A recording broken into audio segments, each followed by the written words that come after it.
علامہ ابن خلدون نے اور یہ سمجھ لو کہ فاسق امیر کے وہی مال و کام ان دلہ نافذ ہوتے ہیں جو مشروع ہوں، اور باغیوں سے قتال کرنے میں اہل سنت کے نزدیک شرائط یہ ہے کہ امام عادل ہو۔ اہل سنت کی پہلی یہ شرط ہے کہ امام عادل ہو، اگر امام ہوئی فاسق فاجر زانی شرابی مدینہ پاک پر حملہ کرنے والا، سرکار نے مدینہ پاک کو خوف راز کرنے سے منع فرمایا ہے، مکہ پاک کو خوف راز کرنے سے منع فرمایا، نے حملہ کیا ہو، مسجد نبی پہ گھوڑے چلائے ہوں، دوڑائے ہوں، نماز روزے کی دجنیاں اڑائی ہوں، 3 دن تک نماز نہ پڑھنے دیا ہو، مختلف قسم کی خرافات کی ہوں، تو ایسا آدمی جو سنت کا تارک ہے، دین کا باغی ہے، وہ عادل نہیں ہے، کیونکہ یزید عادل ہی نہیں تھا، اس لیے حسین پاک رضی اللہ کے ساتھ قتال کرا یزید کے ساتھ ہوگا یہ یزید کے لیے جائز نہ تھا، بلکہ یہ حرکتیں یزید فسق کے زیادہ مؤید اور مؤکد ثابت ہوئی ہیں، اور حسین پاک اس قتال میں شہید اور اجر یافتہ ثابت ہوئے ہیں جو حق و اجتہاد پر تھے۔ اب یہ علامہ ابن خلدون صاحب فرما رہے ہیں، یہ بحث آج کی نہیں ہے، یہ بہترین مؤرخ ہیں، بے شمار لوگ آپ کی یہ تاریخ کی کتاب پڑھتے ہیں، اور یہ درس نظامی کے کوشش میں بھی آپ کا جو ہے نا فاضل میں مقدمہ بھی شمار ہے، تو یہ بڑی وضاحت کے ساتھ فرما رہے ہیں۔ آگے حضرت امام قسطلانی، شارح بخاری اور حضرت علامہ عینی یہ بھی یہ ارشاد فرما رہے ہیں، اور فتح الباری میں حافظ ابن حجر اسقلانی یہ تینوں روایات کو جمع کر کے جو تینوں مصنف پائے گئے ہیں، تینوں نے بخاری کی شروعات کی ہیں، علامہ عینی صاحب نے، علامہ ابن حجر اسقلانی صاحب نے بھی، اور علامہ قسطلانی صاحب نے بھی۔ آپ کا جو مکتمہ نظر نکتا فرماتے ہیں کہ طبرانی کی روایت سے جو زید بن ارقم رضی اللہ تعالیٰ عنہ کی حدیث میں یہ ہے کہ ابن زیاد نے اپنے ہاتھ کی چھری سے حضرت امام حسین پاک کی آنکھ میں اور ناک پر مارنے لگا، تو میں نے کہا اپنی چھری اٹھا، بے شک میں نے رسول اکرم نبی کریم علیہ الصلوۃ والتسلیم کو دہن مبارک کی جگہ پر رکھے ہوئے دیکھا ہے۔ یزید کے قتل حسین سے خوش ہونا حافظ میں کثیر نے بھی اس کو نقل کیا فرمایا ہے، اور علامہ حافظ میں کثیر صاحب نے البدایہ و نہایہ صفحہ نمبر 232 جلد نمبر 8 میں یہ فرمایا ہے۔ جب ابن زیاد حسین پاک اور ان کے ساتھیوں کو قتل کر دیا اور ان کے سر یزید کے پاس بھیجے، تو یزید اس قتل سے خوش ہوا۔ آقا حسین پاک کا قتل کیا گیا، شہید کیا گیا، اور اس پر اس کو رونا چاہیے تھا، اور جس نے اس کے خلاف ابن زیاد نے کام کیا تھا اس کو واصل جہنم کرنا چاہیے تھا، بلکہ یہ خوش ہوا،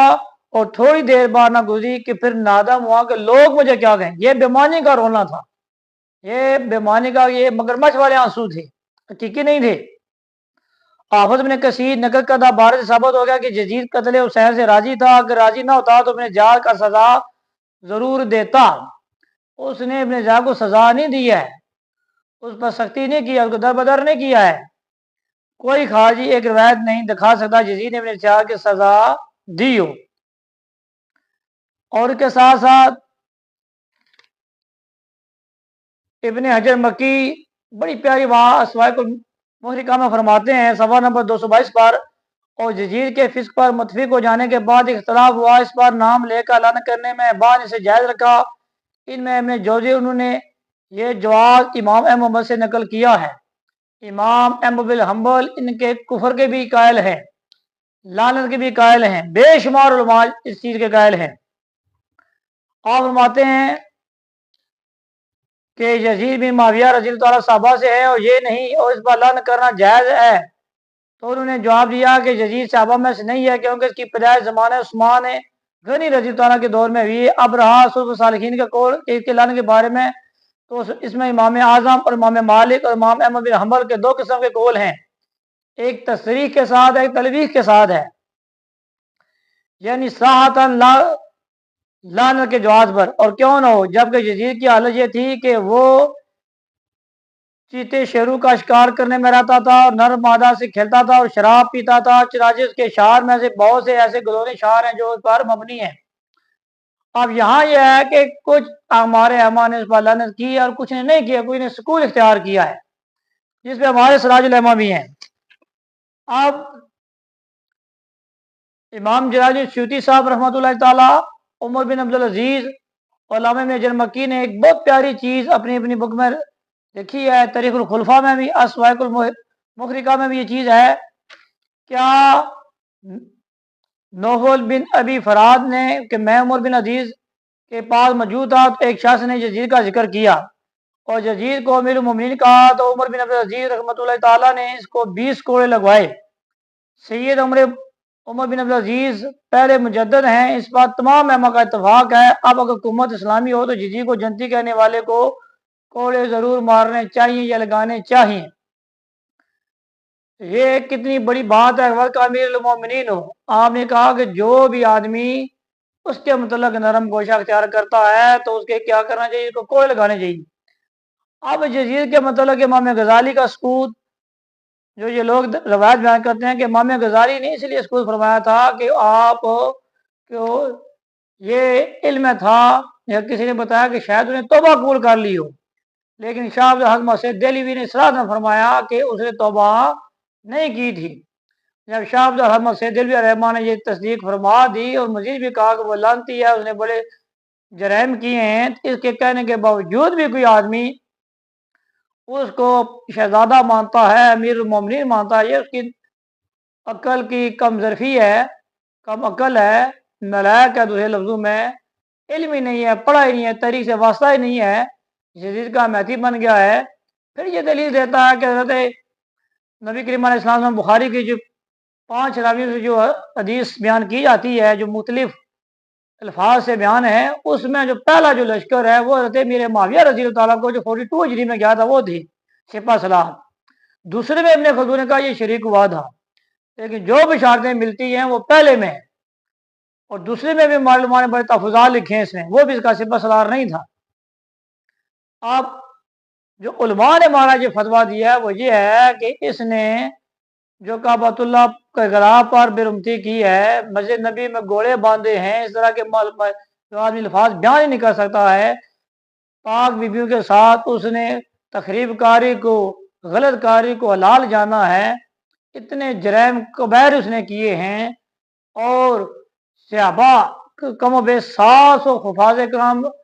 ان دنوں جنہوں نے اس کی فوج نے غلط کیا تو شہید ہوئے ہیں، جری صحابہ شہید ہوئے ہیں۔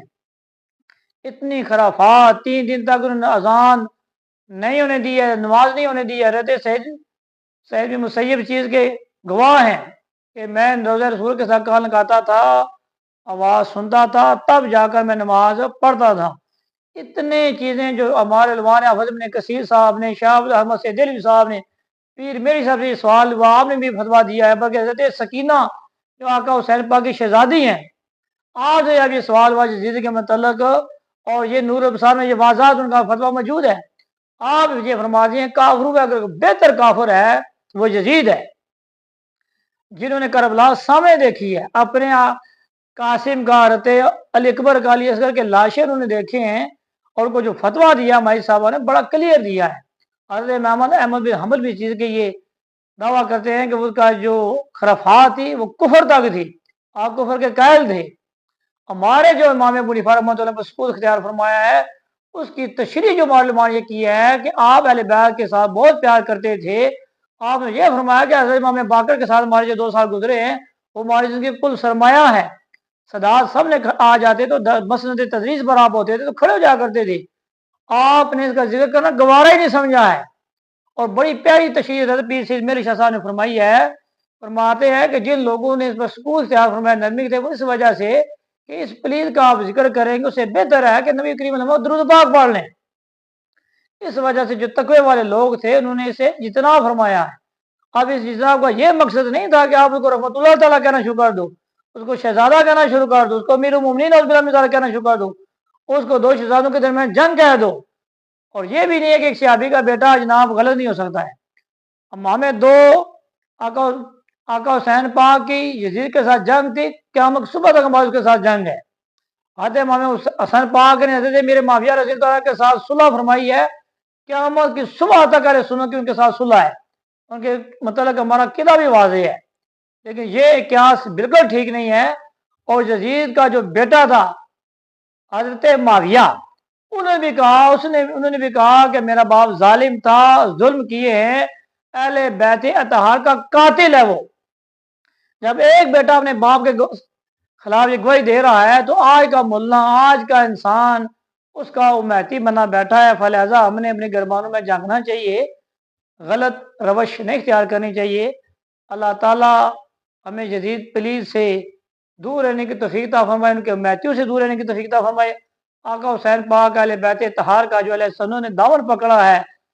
تو اللہ پاک اس کشتی اہل بیت کی جو ہم سوار ہیں اس میں ہمارا جینا مرنا نصیب فرمائے۔ وما توفیقی الا باللہ، جزاکم اللہ خیرا۔